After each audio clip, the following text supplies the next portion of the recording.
सास बहू का प्यार की कहानी। स्कूल की छुट्टी होते ही विद्या लंबे लंबे कदमों के साथ अपने घर की तरफ जा रही होती है। तभी उसकी सहेली लीला भागते हुए उसके पास आती है। लीला, अरे विद्या, रुक जा।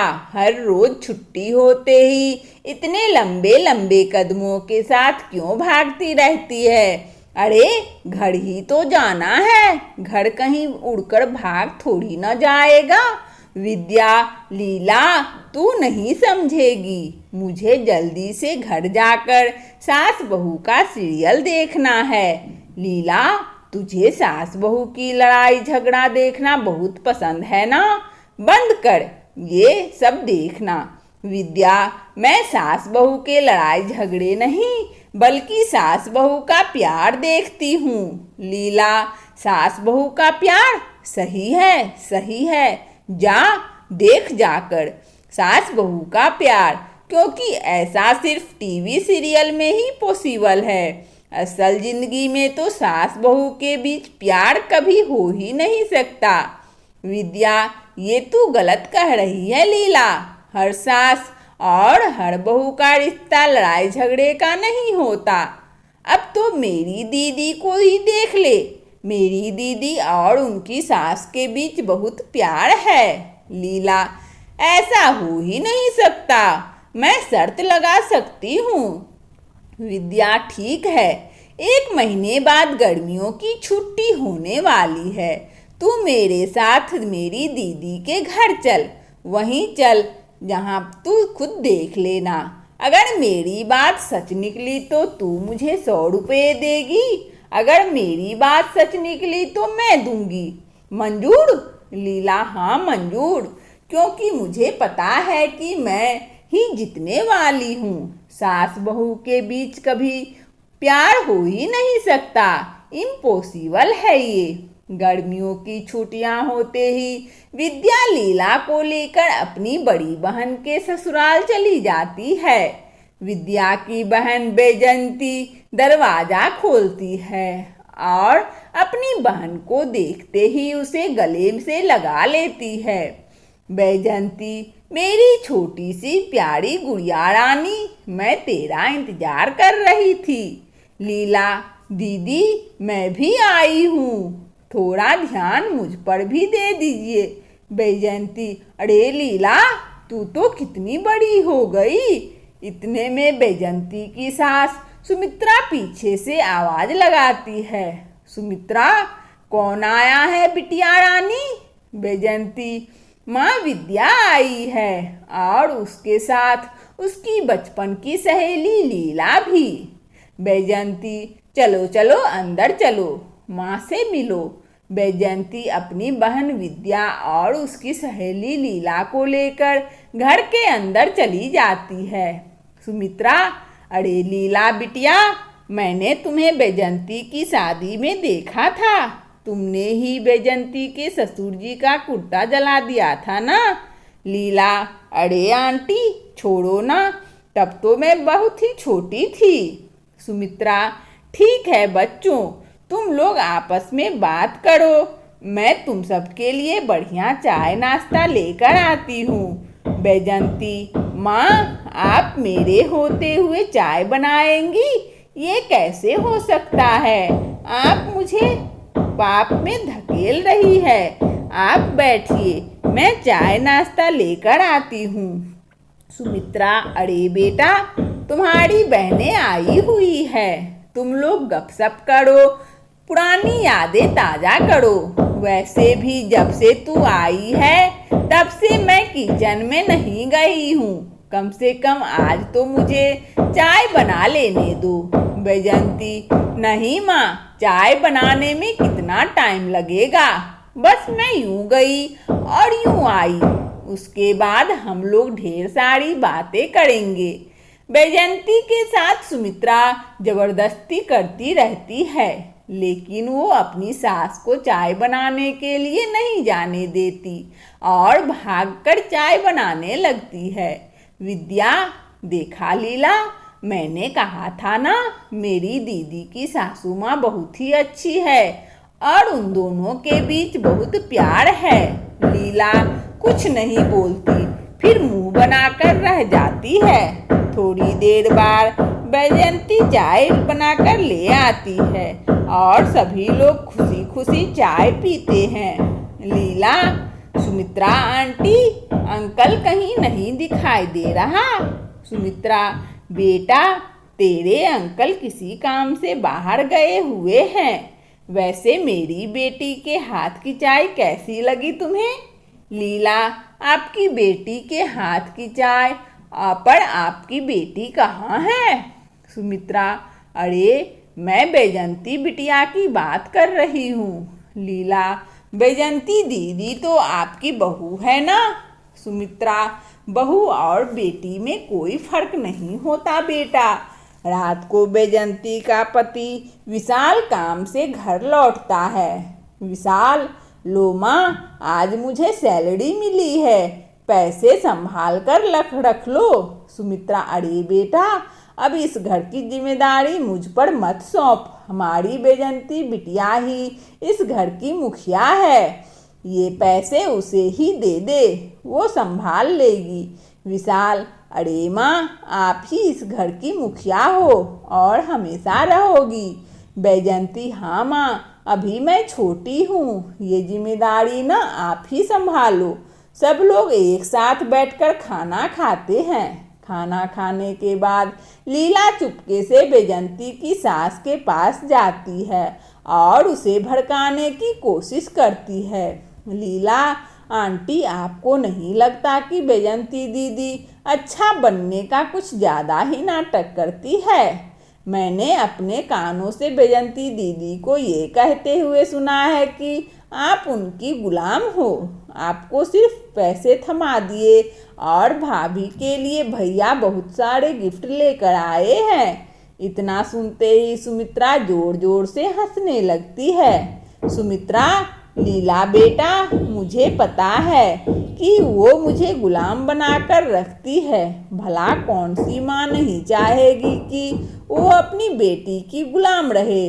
और रही बात गिफ्ट की, तो विशाल हर बार मेरे लिए साड़ी ले आता है और बहू के लिए कुछ नहीं लाता। इसीलिए कुछ ही दिनों पहले मैंने अपने बेटे को हड़काया था। इस बार अगर जब सैलरी मिलेगी तो तू बहू के लिए गिफ्ट लेकर आएगा। इसीलिए वो शायद लेकर आया होगा। जब इधर की बात नहीं हुई तब लीला बैजंती से जाकर अकेले में मिलती है। और लीला भाभी, आप बहुत भोली हो। आपकी सास और आपके पति आपके सीधेपन का बहुत ही फायदा उठाते हैं। मैंने अपने कानों से सुना, आपकी सासू माँ कह रही थी कि बैजंती को एक कौड़ी देने की ज़रूरत नहीं है, उसे गिफ्ट दे दे और उसी से बहल जाएगी। बैजंती, ये तू कैसे बातें कर रही है लीला? और अगर ऐसी बातें कर रही है तब तो मैं बहुत खुश हूँ, क्योंकि आखिर कौन सी बेटी नहीं चाहेगी कि वो अपनी माँ की गुलाम रहे। मैं तो चाहती हूँ कि वो मुझे भोला ही समझती रहे और मेरे भोलेपन का खूब फायदा उठाए। अगले दिन जब विशाल काम पर चला जाता है तब सीढ़ियों से फिसलकर सुमित्रा गिर जाती है। बैजंती, माँ, मैंने कितने बार कहा है कि आप फालतू में इधर उधर मेहनत मत किया करो। क्या ज़रूरत थी छत पर जाने की? सुमित्रा, अरे बिटिया, छत पर मेरे कपड़े सूख रहे थे तो मैंने सोचा उठा लूं, पता नहीं कैसे पैर फिसल गया। विद्या, अरे दीदी, माँ जी को क्या हुआ? बैजंती, विद्या, माँ जी को चोट लग गई है। इतने में वहाँ पर लीला भी आ जाती है। विद्या और बैजंती मिलकर सुमित्रा को बेड पर लिटा देती है। बैजंती, तुम दोनों माँ के पास रुको, मैं तेल गर्म करके लाती हूँ। बैजंती तेल गर्म करने चली जाती है। लीला, अरे विद्या, तू अपनी दीदी के साथ जा, उनकी मदद कर। विद्या वहाँ से चली जाती है। इधर लीला सुमित्रा से बातें करने लगती है, क्योंकि उसे अब अकेले में मौका मिल गया था बात करने का। लीला, देखा माँ जी, आपके पैरों में इतनी ज़्यादा चोट आई है और डॉक्टर को बुलवाने की बजाय सिर्फ तेल लगाकर आपको ठीक करना चाहती है। शायद वो चाहती नहीं कि आप जल्द फिर से चल सके। सुमित्रा, बेटा, अच्छी तरह से पता है कि मुझे डॉक्टर से एलर्जी है। मुझे इंजेक्शन से बहुत डर लगता है और मेरी बेटी बैजंती के हाथों में जादू है। वो जब भी मेरी मालिश करती है, गहरी से गहरी चोट बिल्कुल सही हो जाती है। लीला, माँ जी, आप कितनी भोली हो। इतने में वहाँ पर बैजंती और विद्या तेल गर्म करके ले आते हैं। बैजंती अपनी सासू माँ के पैरों की मालिश करने लगती है और कुछ ही मिनटों में सारा दर्द खत्म हो जाता है। बैजंती, माँ, अब खड़े होकर जरा चलने की कोशिश करो। लीला, अरे दीदी, माँ जी को चलने की कोशिश मत कराओ, उनकी चोट लगी हुई है, कहीं गिर नहीं जाए। सुमित्रा, विद्या, तू अपनी सहेली लीला के दिमाग का इलाज कर। मुझे बताया है कि बेटी के हाथों में जादू है और मैं बिल्कुल ठीक हो चुकी हूँ। मैं तुझे अभी इसका सबूत देती हूँ। सुमित्रा बेड से उतरती है और चलने लगती है। अब उसके बिल्कुल भी दर्द नहीं हो रहा होता है। सुमित्रा, देखा तूने, मेरे पैर बिल्कुल ठीक हो चुके हैं। मेरी बेटी मुझे कभी कुछ नहीं होने देती, ये मुझे पूरा भरोसा है। इस तरह जब भी मौका मिलता, लीला कभी सुमित्रा को अपनी बहू के खिलाफ भड़काती रहती, तो कभी बैजंती को उसकी सास के खिलाफ। लेकिन दोनों के बीच का बंधन इतना मजबूत होता कि दोनों हंसकर उसकी बातें को टाल देते हैं। कुछ दिन बीत जाते हैं, लेकिन एक रोज सुमित्रा के कमरे में उनके दर्द से चिल्लाने की आवाज आती है। विद्या, दीदी, मुझे लगता है ये माँ जी की आवाज है। विद्या, लीला और बैजंती भागकर सुमित्रा के कमरे में जाती है। बैजंती, क्या हुआ माँ, आपके पेट में दर्द हो रहा है क्या? सुमित्रा, बिटिया, मेरे बेटे का ख्याल रखना, ये दर्द अब बर्दाश्त नहीं हो रहा। अब शायद मैं नहीं बच पाऊंगी, मेरा वक्त आ गया है। यह सुनते ही बैजंती परेशान हो जाती है और जल्दी से तेल गर्म करके उनके पेट में मालिश करने लगती है, लेकिन दर्द कम नहीं होता। तुरंत वो विशाल को फ़ोन करती है और उन्हें अस्पताल में एडमिट कर दिया जाता है। डॉक्टर, विशाल, आपकी माँ की किडनी फेल हो चुकी है, जल्द ही किडनी का इंतजाम करना होगा। विशाल, डॉक्टर साहब, आप मेरी ये किडनी ले लीजिए, पर मेरी माँ को ठीक कर दीजिए। डॉक्टर विशाल की किडनी चेक करते हैं, लेकिन विशाल की किडनी उनकी माँ के काम नहीं आ सकती। बैजंती, डॉक्टर साहब, जल्दी से मेरी किडनी चेक कीजिए और मेरी माँ को ठीक कीजिए। मुझे पूरा विश्वास है कि मेरी किडनी मेरी माँ के काम आएगी। डॉक्टर साहब बैजंती की किडनी चेक करते हैं और बैजंती की एक किडनी निकालकर सुमित्रा के अंदर डाल दी जाती है, जिससे उनकी जान बच जाती है। लीला यह सब देखकर बहुत हैरान हो जाती है। लीला, भैया, दीदी, आंटी जी, मुझे माफ़ कर दीजिए, मैं आप दोनों से माफ़ी मांगना चाहती हूँ। मैंने आप दोनों के बीच कितनी फूट डालने की कोशिश की, पर आप दोनों के प्यार के आगे मैं हार गई। सुमित्रा, यह कैसी बातें कर रही है तू लीला? लीला, हाँ माँ जी, मैं बिल्कुल सही कह रही हूँ। मैं क्या, कोई भी यकीन नहीं कर सकता कि सास बहू के बीच भी आज के ज़माने में इतना प्यार हो सकता है, पर अब आपने ये साबित कर दिया।